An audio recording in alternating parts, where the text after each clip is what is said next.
Кыргызстандагы эң башкы тышкы жана ички көйгөйлөрдүн бири чек ара чатактар. Аны чагылдырууда көп карама-каршылык болгон ойлорго күбө болуп келебиз. Аны жеринде чагылдырып келген Азаттыктын журналисти Жеңиш Айдаровдун оюнда буга себептер бир нече. Бизде ушундай бир кыйын кырдаал жаралып, кооптуу абал жаралган учурда же болбосо бир чыңалуу конфликттер болгон учурда ал окуяларды чагылдырууда биздин журналисттер баары дээрлик, баары даяр деп айткандан алысмын да. Анткени мындай учурларда бир өзгөчө мамилени, өзгөчө аракетти, өзгөчө тажрыйбаны талап кылат экен. Анткени биз мына ушул Баткен облусунда чек арадагы конфликттер учурунда, ок атуулар болгон учурларда биз ушул окуяларды чагылдырууда көпчүлүк бир кандайдыр бир тажрыйбабыздын жетишпегендиги, биринчи коопсуздукту кармануу, ошол эле учурда нейтралдуулукту, эл аралык талаптарды карманууну бир аз эмоцияларыбыз жеңип кеткендей болот. Көпчүлүк учурда эми бул конфликт болгон учурда эки тарап тирешкен, эки тарапта тең, эки тараптын журналисттери эки башка маалыматтарды чагылдырды. Ошол эле учурда өзүнүн коопсуздугу жөнүндө, биринчи эрежелерди сактануу жөнүндө бир бекитилген бир кандайдыр бир эрежелерди, ыкмаларды колдонууга биз даяр эмес экенбиз. Бул жолку Баткендеги кандуу окуяда Кыргызстан менен Тажикстандын маалымат саясаты ар башка болгонуна күбө болдук. Мисалы үчүн бизде бардык деңгээлде бийлик тарабынан бардык чиновниктер, президент өзү баш болуп, ошол жерде окуяны айтып берип атса, окуя тууралуу отчет берип атты.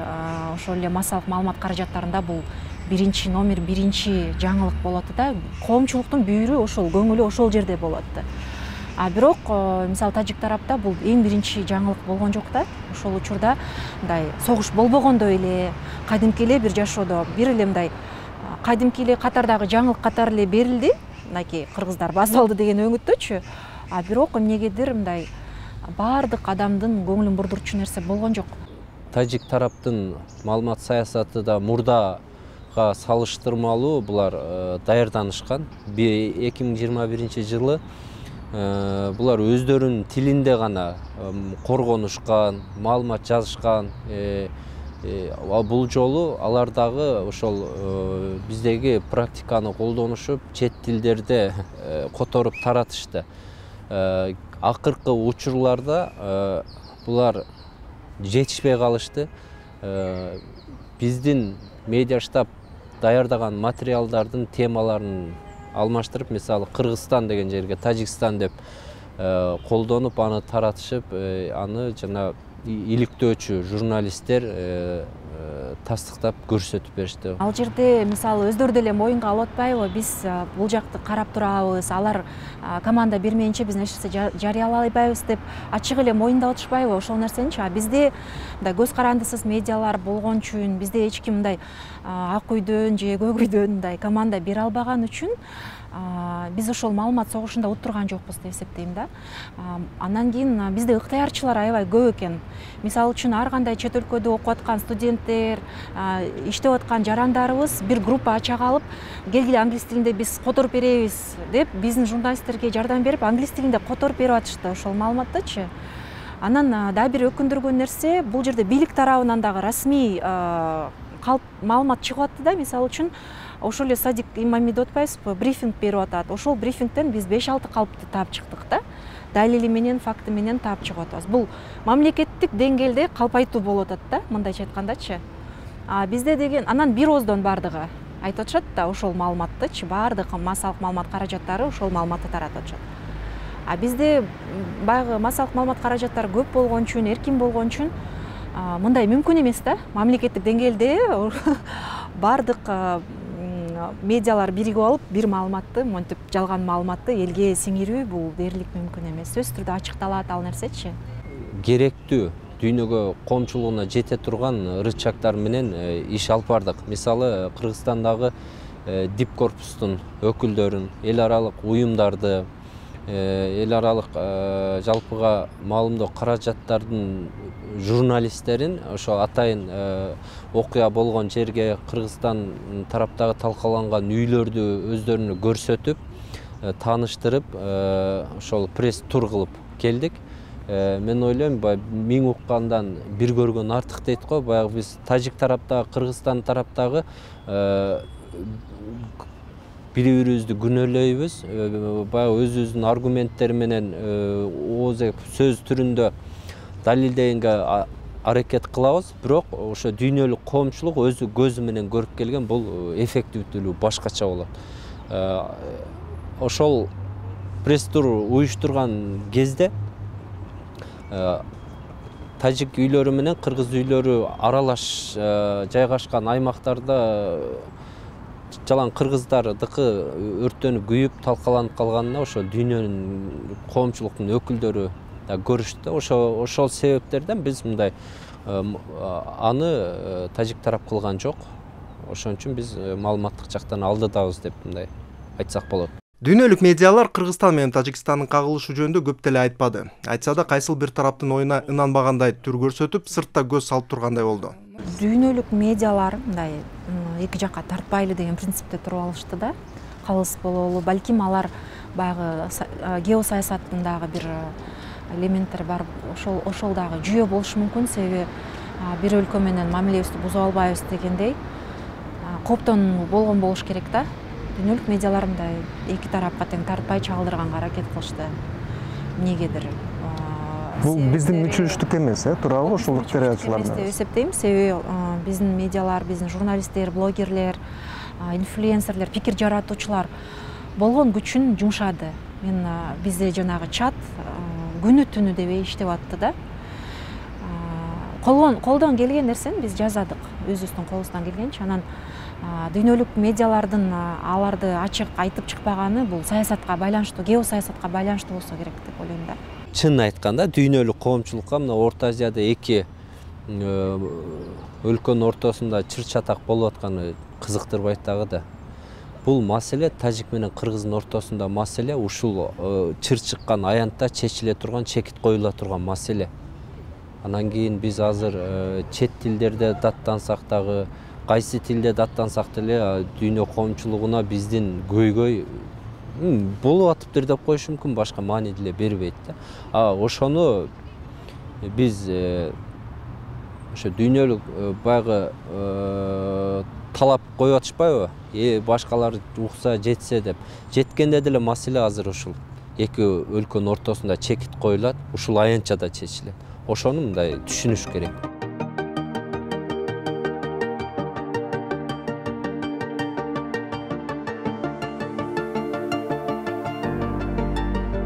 Блогер Улукбек Карыпбек уулунун көрсөтүүлөрү элдин талкуусуна алынды. Ал гум жардамдын сапаты жана анын жеткирүүдөгү мүчүлүштүктөрү жөнүндө кенен талкууга алынган репортаж жасаган эле.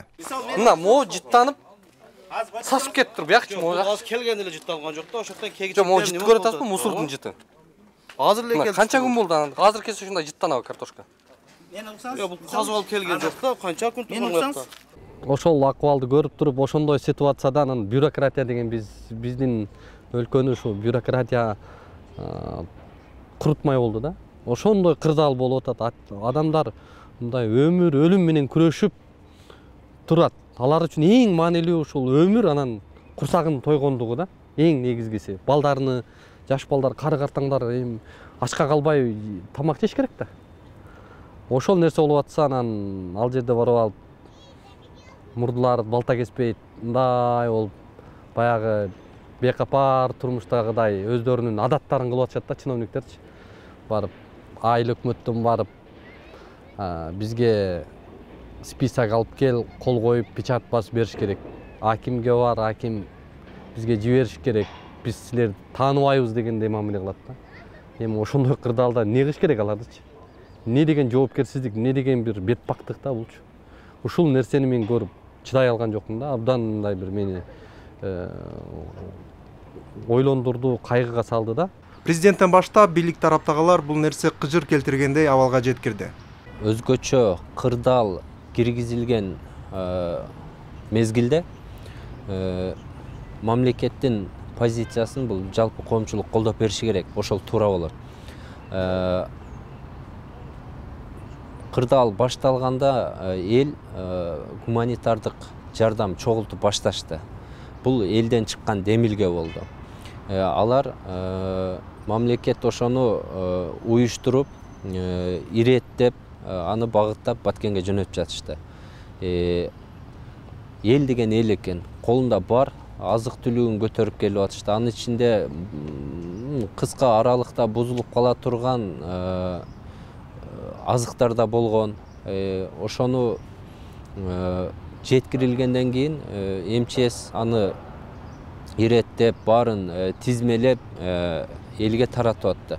Аны ачык барып эле баягы элге чачып тургандай абалда эмес болчубуз да. Ошол кырдаалдан пайдаланып биздин эле тааныш блогер достор туура эмес көрсөтүштү да. Ал айтканга алар таарынбашы керек. Бүгүнкү күндө таарынып биздин эмгекти жокко чыгарды деп атышат. Биз бардык кол сунгандарга ыраазычылыкты билдирдик. Эмгектерин баалайбыз, бирок айтпай тургандай нерселер бар. Өзгөчө кырдаалда маалымат кандай жеткирүү жөнүндө тема бийлик өкүлдөрү менен эркин журналисттердин кайчы пикир, курч талкуу жаратты. Блогерлерди багынтип тизгиндейбиз, силер бизге акыл үйрөтпөгүлө деген нерсенин өзү туура эмес да.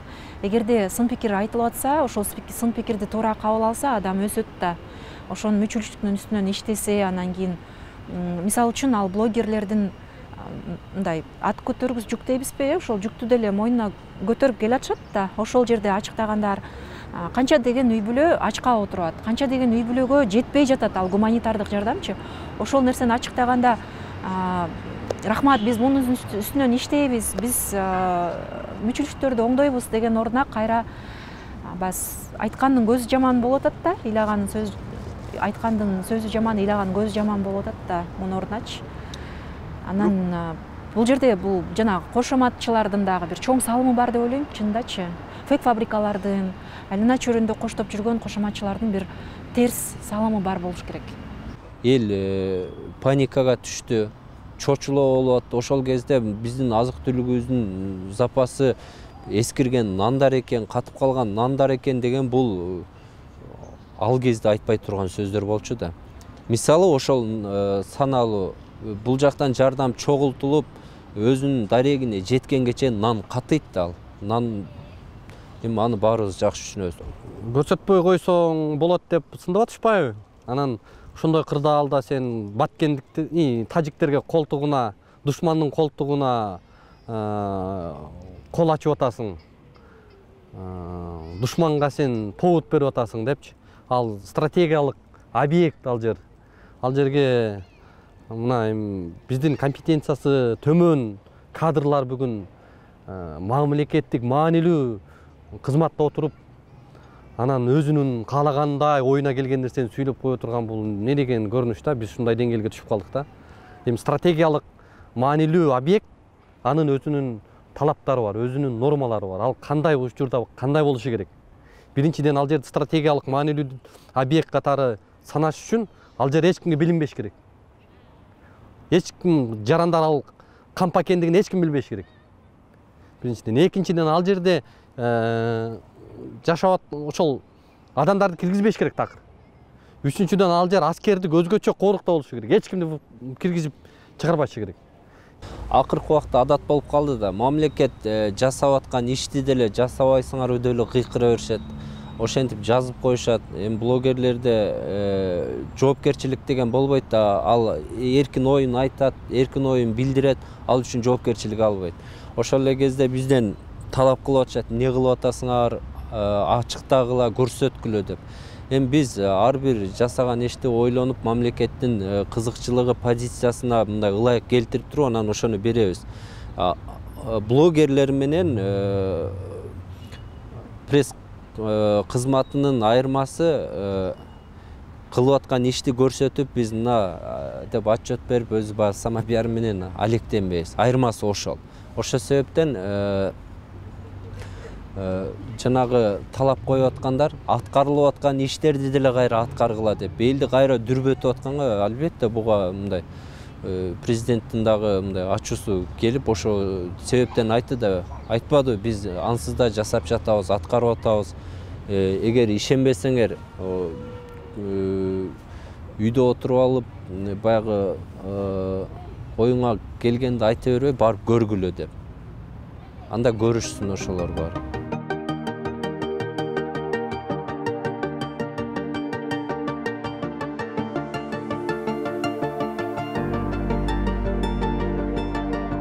Баткендеги кандуу окуя сыяктуу өзгөчө кырдаал бийликтин сөз эркиндигине басым кылууга, блогер, журналисттердин оозун жабууга себеп болушу мүмкүн деген да кооптонуулар бар.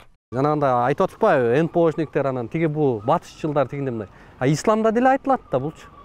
Мусулмандарда деле адилет сөздү падышага айтуу чоң жихад деп коет. Демек, бул жерде сөз эркиндигин мусулманчылыкта деле баалайт, мусулманчылыкта деле калыс тутушат. Мен мындай чындык тараптамын да негизичи. Эгерде ошол чын маалымат болсо, эмне үчүн биз аны жашырышыбыз керек?